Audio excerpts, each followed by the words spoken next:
Why is housework so hard? Why does it take me so long to do simple tidying tasks? What am I doing wrong? These are questions that I used to ask myself over and over and over again before I realized that I just had too much inventory. If you are like me and you are struggling to know what to declutter, looking around and feeling like everything's useful, we are currently using all of this stuff, or I see the potential of these items. I know how I could use them.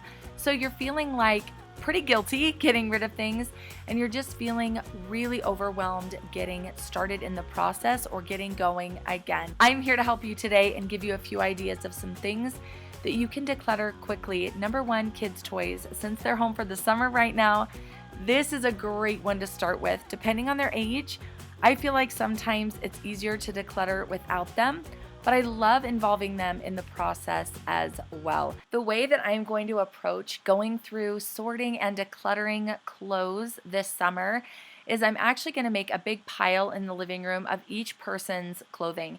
We are going to go through them together. Now, my boys are a little bit older now.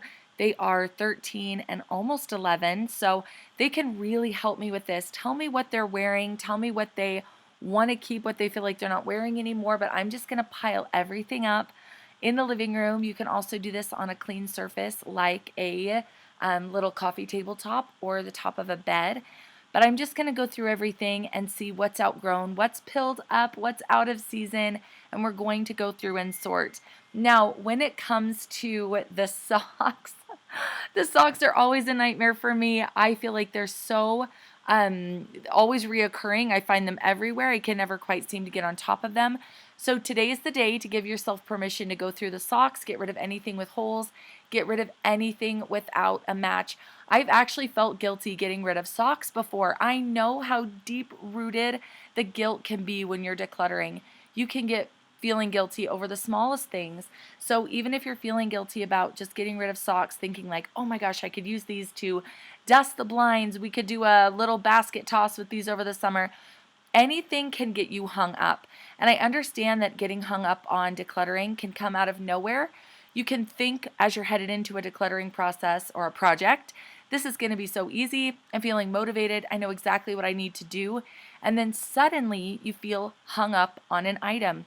And it's hard to get past that feeling. I think it's really helpful to tell yourself as you go into a decluttering project, a specific area, or as you're setting the timer for 10 or 15 minutes, I'm going to give myself 5 items that I'm allowed to just put on a shelf, so to speak, a think about it, pause the item, just give myself a chance to decide if this really is something I need.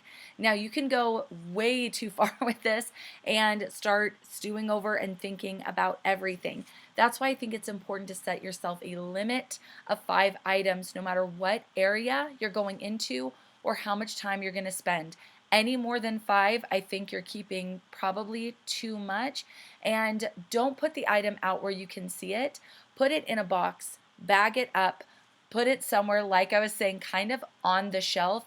Tuck it somewhere away. I like to keep all of my think about items contained in an area where I can just grab the box and donate it later. So you're going to put these items somewhere together where you can easily donate them after a week or two after you've given yourself some thought. I like this because it doesn't stall your progress. Okay, that was a side note. Go through your kids' art supplies.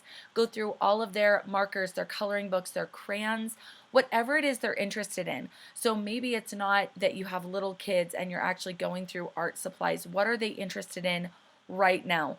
Can you go through their puzzles? Can you go through their plush collection with them? What is it that your kids are into right now at this moment that's a hobby that you can go through and kind of sift and sort? Kids need help making decisions just like adults do. And again, I would give them 5 items that they are allowed to think about.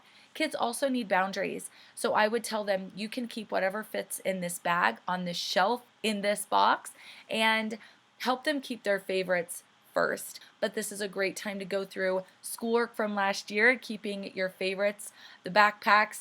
I can't believe what my kids bring home, what they can fit in those backpacks.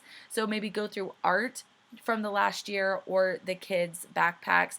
And again, since they're home for the summer, this is so great because they can go through this with you. There's a certain category of things that I have come up with. I've labeled these mess makers.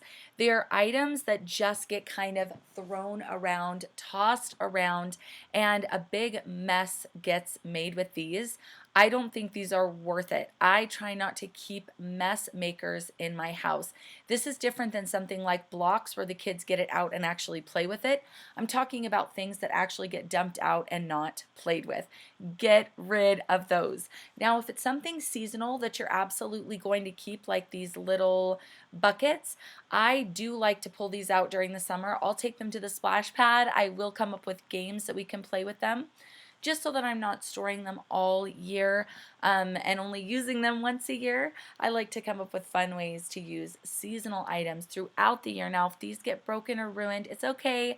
I know they only cost $1 and I can get more at Halloween time. Like I mentioned earlier, getting your house feeling like you have it under control is so incredibly important.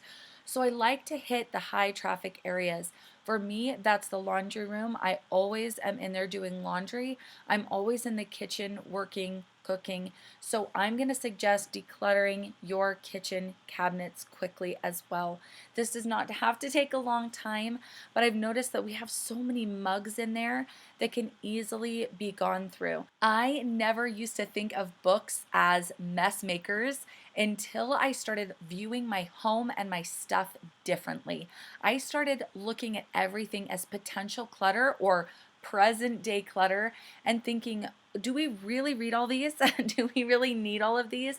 I think our initial thought is books are valuable, knowledge is valuable. I would so much rather my kids read than be on the gaming systems. But the thing is, if they're not being read, if the toys are not being played with, if the clothes are not being worn, they are simply clutter. It doesn't matter what category it is. Anything can be clutter, even things that you once thought held value. So go through your books, your own and your kids'. Also, go grab a garbage bag and just start tossing in trash. I'm always amazed at how much garbage, physical trash, I'm able to find or my kids are able to find. Set the timer, make this a game, give your kids a trash bag, and say, I will give 10 cents or a quarter per garbage item that you collect. Or make it a competition between kids. Whoever can collect the most trash in 1 minute gets to stay up an extra 10 minutes tonight with mom and dad. Remember, you don't need to declutter much for a massive difference to be made in the way your home feels, how much time you have to spend managing and cleaning everything. So go through the high traffic areas, the areas where you find yourself constantly going back to, like dishes, clothes. Don't forget mess makers, and that absolutely anything can be considered clutter. I've got a video here on the screen. I'll see you over there. Bye.